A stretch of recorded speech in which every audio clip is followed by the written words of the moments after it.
마지막 3년간을 우리는 예수님의 공생애라고 말씀을 하지요. 공적인 생애를 사셨다는 뜻입니다. 그 기간 동안에 예수님의 세 가지 사역을 말씀드리면은 가르치시며 천국 복음을 전파하시고 모든 병든 자들과 약한 자들을 고치셨더라, 이렇게 말씀을 하고 있습니다. 한마디로 말하면 예수님의 3년 반 동안의 사역은 12제자를 세우고 양육하시는 일에 혼신의 힘을 다하셨습니다. 12제자들에게 보여주기 위해서 예수님께서는 물 위를 걸으셨고요, 예수님께서는 제자들에게 하나님의 능력이 얼마나 큰 것인가를 보여주고 알려주기 위해서 안진뱅이를 일으키시며 눈먼 소경의 눈을 뜨게 하시고, 그리고 죽은 자를 살리는 모습을 보여주셨습니다. 그래서 12제자들이 이 모습을 보면서 예수님은 하나님의 아들이시구나 라는 고백을 베드로가 최초로 했고, 그 예수님과 함께 동행하는 행복감을 누리면서 3년 반 동안 제자들은 열심히 주의 사역을 감당했던 것입니다. 그리고 예수님은 마침내 약속하신 대로 성경대로 죽으시고 성경대로 부활하셨습니다. 그리고 제자들에게 나타나셨습니다. 첫 번째 요한복음에 예수님이 부활 후에 나타나신 모습은 막달라 마리아에게 나타나셨습니다. 그리고 두 번째로는 11제자들이 도마가 없을 때에 10제자들만 있을 때에 나타나셔서 예수님은 제자들에게 평강을 말씀하셨습니다. 그리고 나서 다시 도마가 있을 때에 11제자가 있을 때에 예수님은 나타나셔가지고 다시 부활하신 모습을 보여주시면서 도마에게 말씀합니다. 도마야, 내가 보고 믿는 자가 되지 말고 보지 않고 믿는 자가 더 복되다, 이렇게 말씀을 하신 것입니다. 도마가 말합니다. 이렇게 고백하지요. 주는 그리스도시요 살아계신 하나님의 아들이십니다. 이 고백을 했던 베드로처럼 이 고백을 드립니다.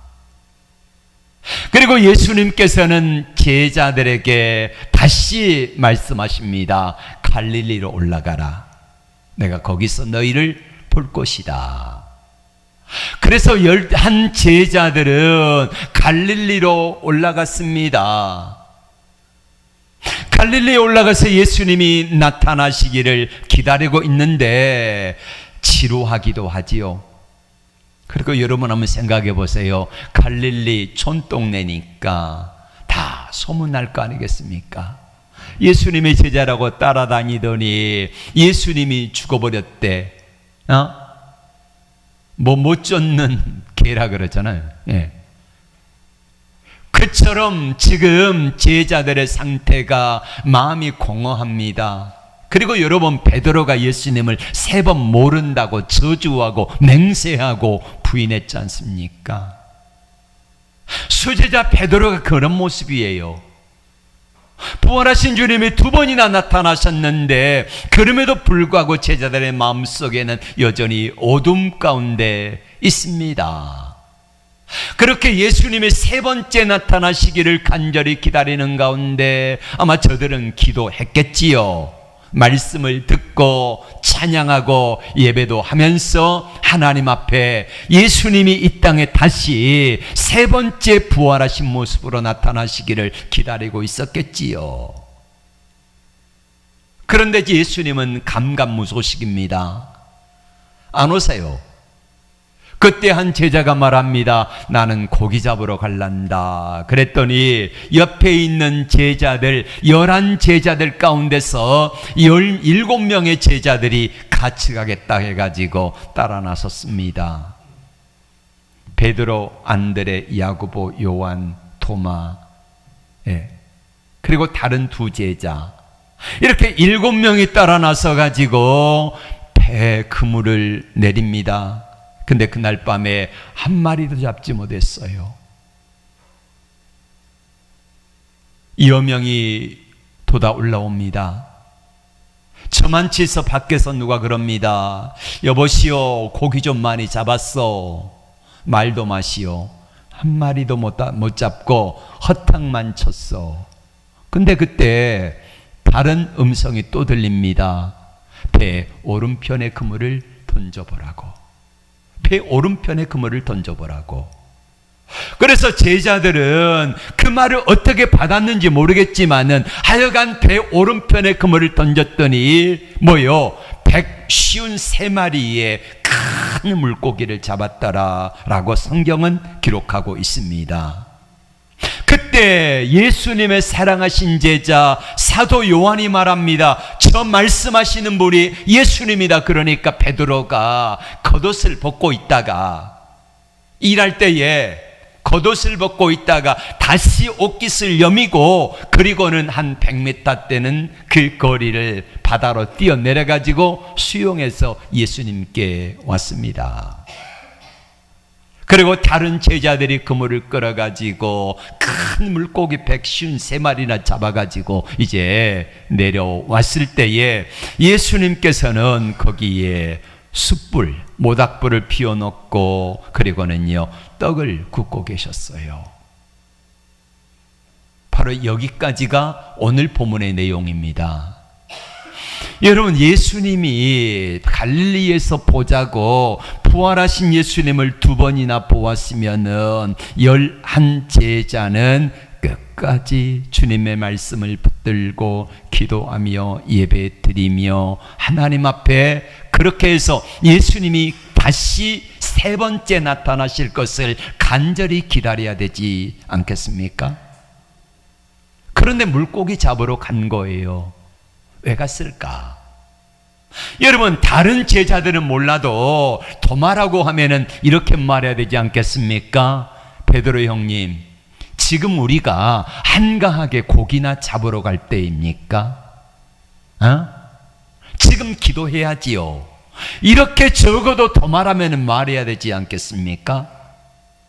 그리고 예수님이 밖에서 이렇게 말씀하셨잖아요. 배 오른편에 그물을 던져라 라고 말씀하신 그 오른편이 뭘까요? 3번째로 예수님은 내려가서 보니까 육지에서 모닥불을 피워놓고 예수님은 그 모닥불에다가 떡을 굽고 계세요.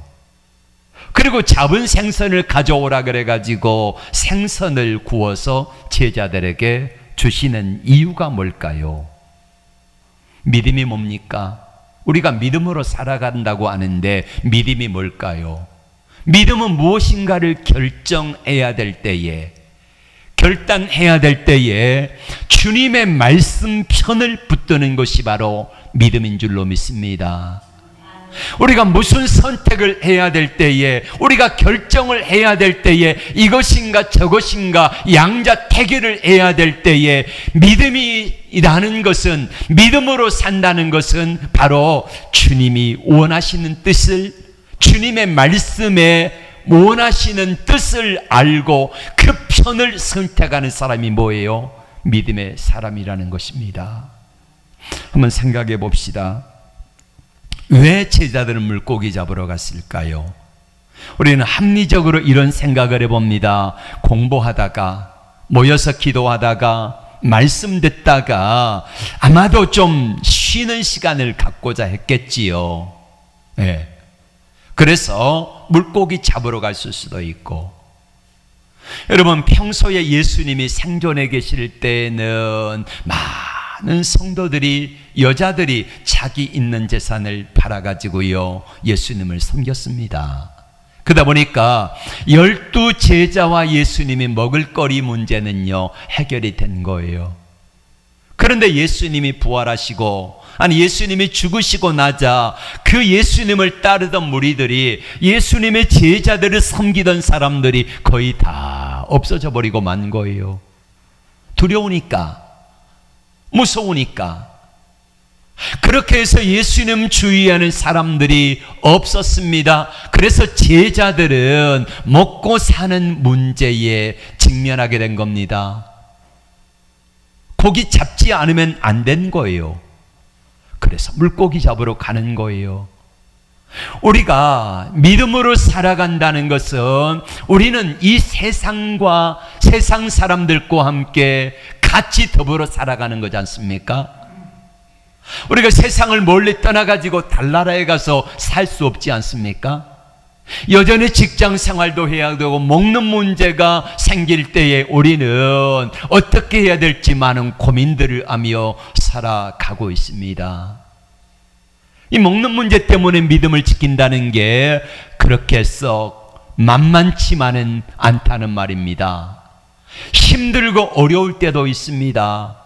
그때 우리가 어떤 편을 선택하느냐 하는 것을 오늘 주님은 우리에게 보여주고 계시다는 것입니다. 예수님은 배 오른편에 그물을 던지라 이렇게 말씀하셨는데 한번 생각해 보세요. 누가복음 5장에 보면은 베드로와 안드레, 야고보와 요한을 부르실 때에 처음 3년 전에 이야기가 나옵니다. 그때 예수님이 밤새도록 그물을 내렸습니다. 한 마리도 잡지 못했어요. 3년 전에 말입니다. 그때 예수님이 베드로의 배에 오르셔가지고 말씀을 전하시고는 베드로에게 이렇게 말합니다. 저 깊은 데로 가서 그물을 내려라. 그럼 많이 잡으리라 했어요. 이때 베드로가 뭐라고 말합니까? 주여, 밤새도록 수고하였지만은 잡은 것이 없지만은 주님의 말씀에 의지하여 내가 그물을 내리리이다 했을 때에 그때에 두 배에 잠길 만큼 그물이 찢어질 만큼 엄청나게 많은 고기를 잡았고 베드로는 주님 앞에 엎드려 이렇게 고백합니다. 주여, 나를 떠나소서, 나는 죄인이로소이다. 그때 예수님 말씀하십니다. 베드로야, 이제는 내가 사람 낚는 업으로 많은 사람들을 주께로 돌아오는데 너희는 쓰임 받을 것이다 하면서 베드로, 안드레, 야고보, 요한을 불렀고 이 네 명의 제자들이 배와 그물과 부친을 버려두고 예수님을 따랐더라 이렇게 기록하고 있습니다. 3년 후 갈릴리 바다에서 똑같은 상황이 생긴 겁니다. 밤새도록 그물질했습니다. 고기가 있어요? 없어요? 없습니다. 한 마리도 잡지 못했습니다. 그때 3년 반 전에는 깊은 데로 가서 그물을 내려라 했습니다. 무슨 뜻일까요? 야 베드로야, 내가 먹고 사는 문제에 매여 살아가는 이것도 참 귀한 일이다. 그런데 네가 알지 못하는 영적인 깊은 세계가 있다.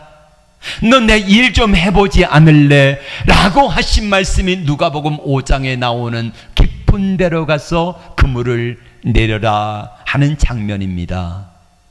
그리고 3년이 지났습니다.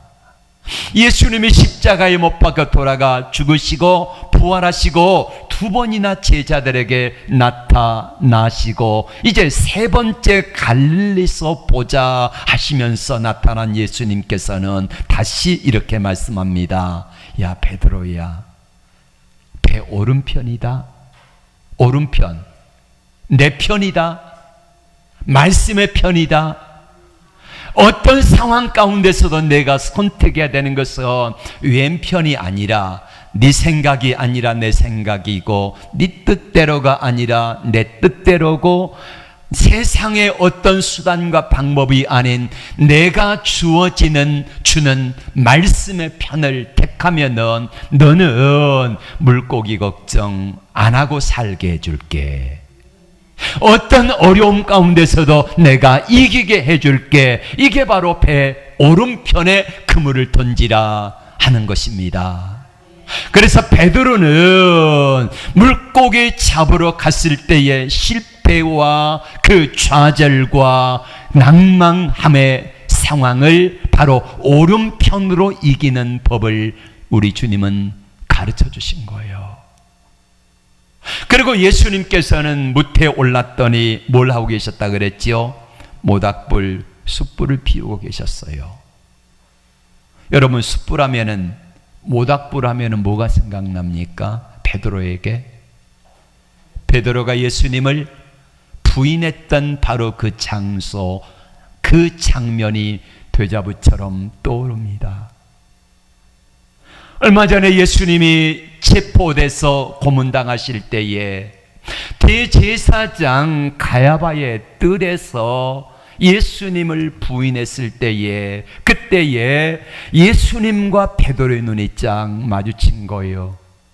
그날 밤 만찬석상에서 뭐라 그랬습니까? 베드로가, 주님, 여기 있는 이 동생들은요, 주님 다 부인하고 떠날지라도요, 저는 절대로 부인 안 합니다. 떠나지 않습니다. 우리 주님의 가장 사랑하신 제자가 누구라 그랬죠? 요한입니다. 사도 요한.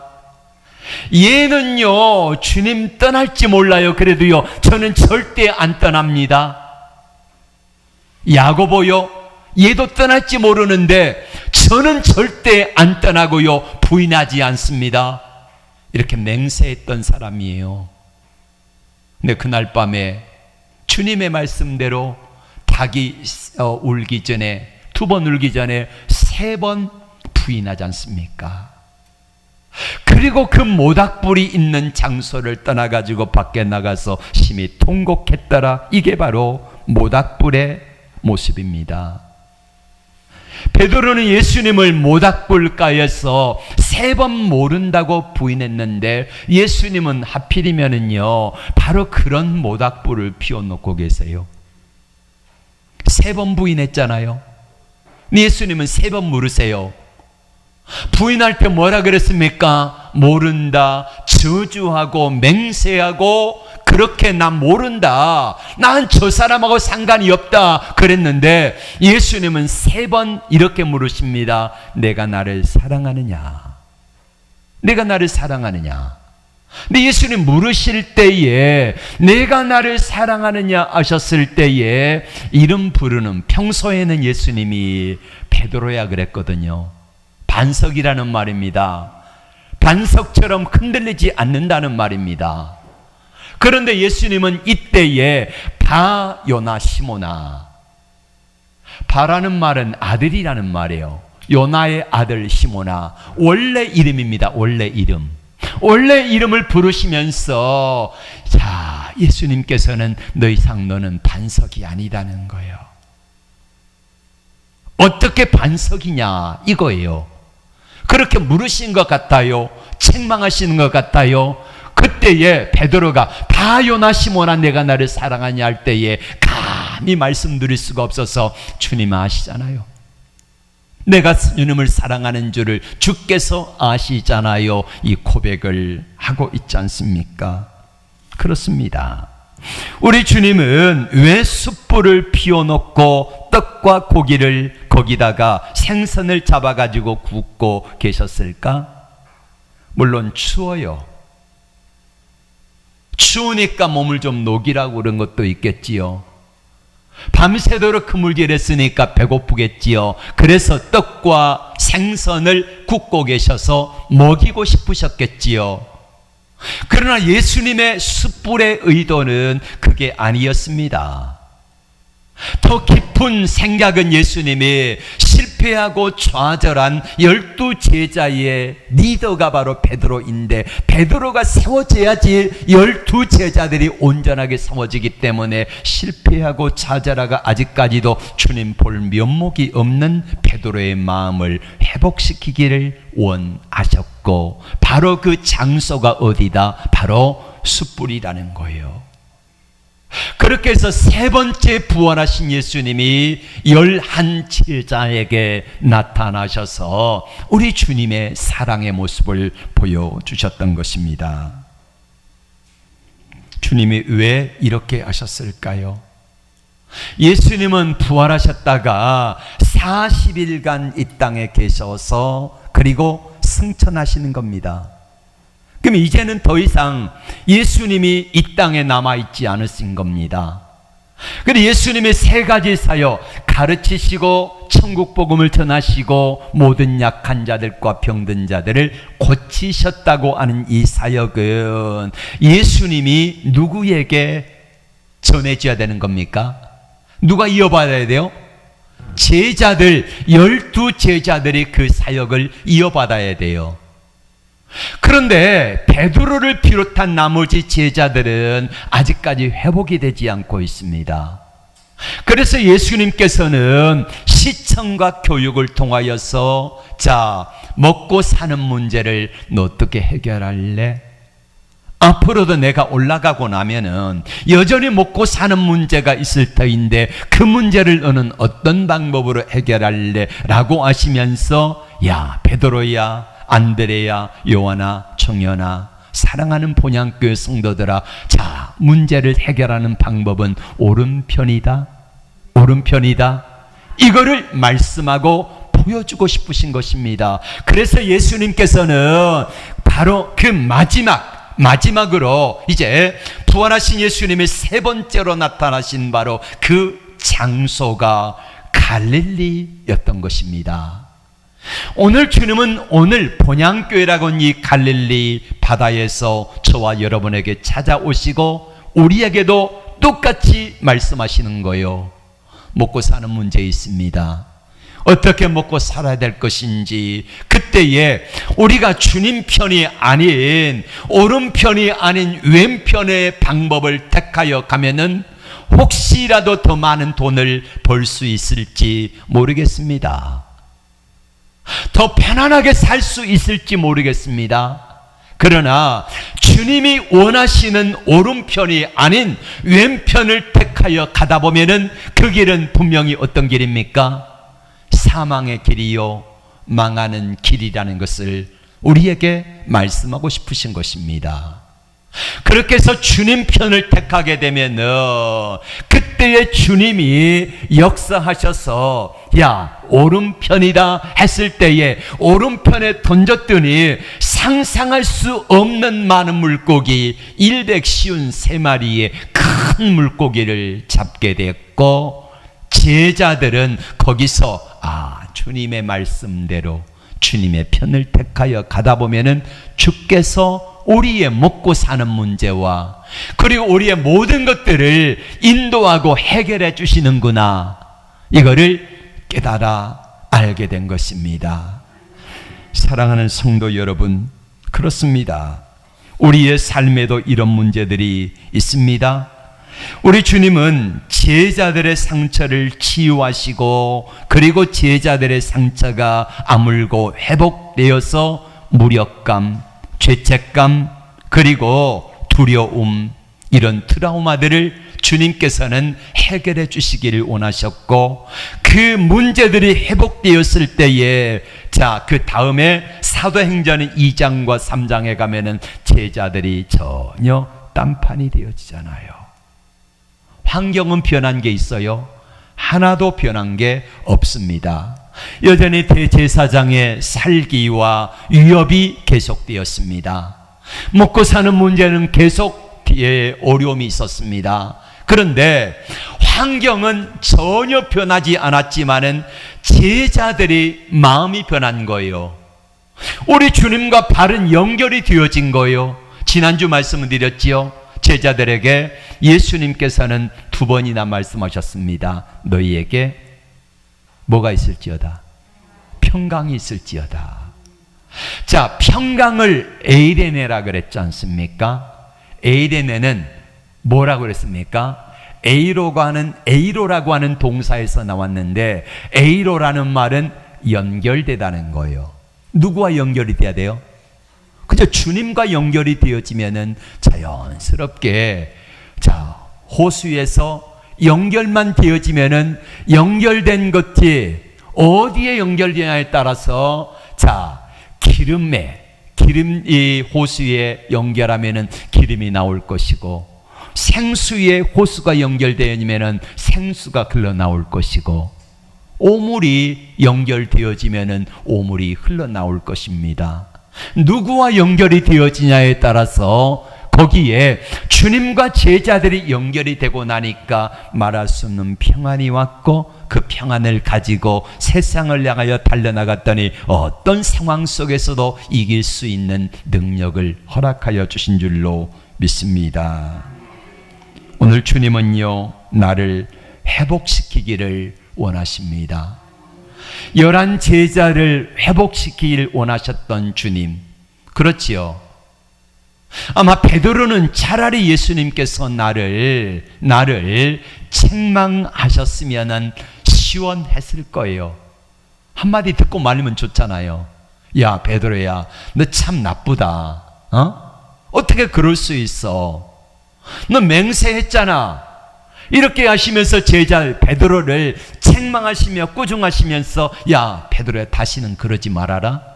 이렇게 했다라면 차라리 속이 시원했을 터인데, 베드로의 마음속에 있는 트라우마가 찜찜함을 가지고 있었는데, 하필이면 왜 숯불입니까?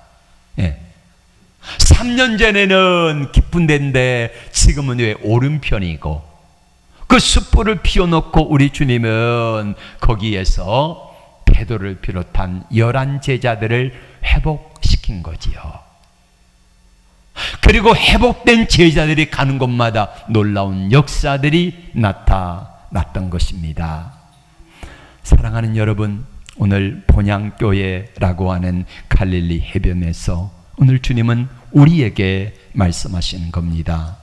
우리도 주님 앞에 엎드리기만 하면은 참 연약하고 송구하고 부끄럽고, 참 어떻게 기도한다는 게 이게 체면이 안 설 때가 많아요. 그럼에도 불구하고 베드로에게 찾아오셔서 아무튼 회복하기를 원하셨던 예수님이 베드로에게 회복시키셨던 것처럼, 베드로가 단지 예수님이 내가 나를 사랑하느냐 이것만 물었잖아요. 너 왜 그랬어? 너 그러면 안 되지. 내가 그러고도 반석이냐? 내가 그러고도 수제자야?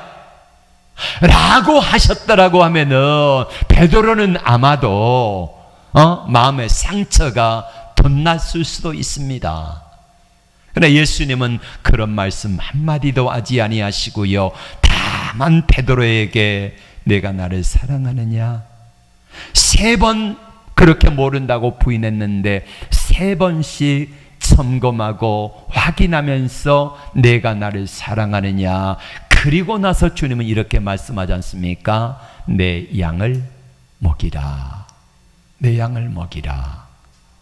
그리고 베드로와 다른 제자들은요, 오순절 마가 다락방에 올라갔습니다. 이게 방법입니다. 여전히 연약하고 부족하지만은 베드로와 11 제자들이 능력을 얻는 방법은 딱 하나입니다. 뭐예요? 오순절 마가 다락방에 올라가는 거예요. 성도의 능력이 어디가 있습니까? 하나님의 말씀과 기도예요.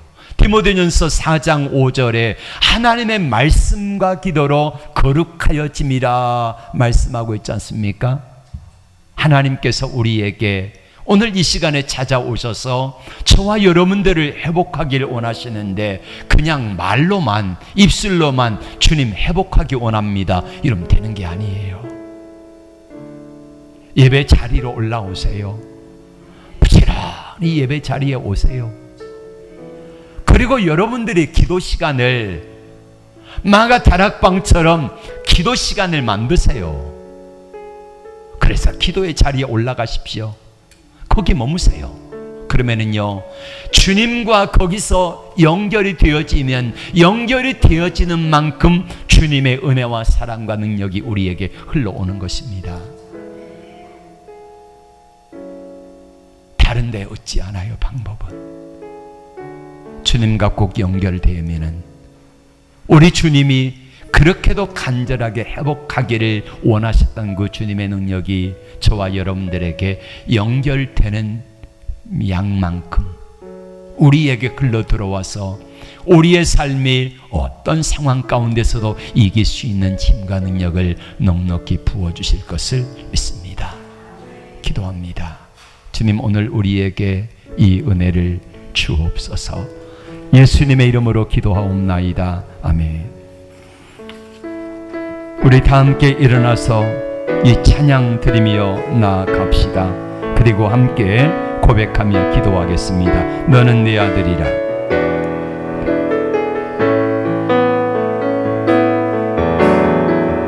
힘들고 지쳐 낭망하고 넘어져 일어날 힘 전혀 없을 때에 조용히 다가와 손잡아 주시며 나에게 말씀하시네.